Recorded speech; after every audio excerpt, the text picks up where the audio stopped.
Athbhliain Shíneach Faoi Mhaise, 新年快乐。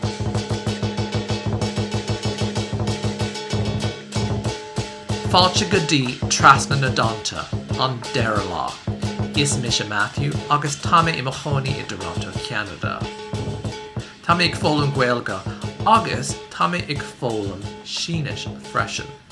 Bhí gan daoine tweetáil an tí mar an balla dóiteáin an.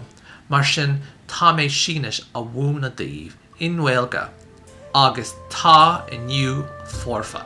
Se é Athbhliain Shíneach. Bawálam a bhúna sibh Athbhliain Faoi Mhaise. 新年快乐 Bicurmach is tón ag Shíneach. Sin díreach sin nian suas. Quai síos. Le síos. Sin nian quai le. Sin nian quai le.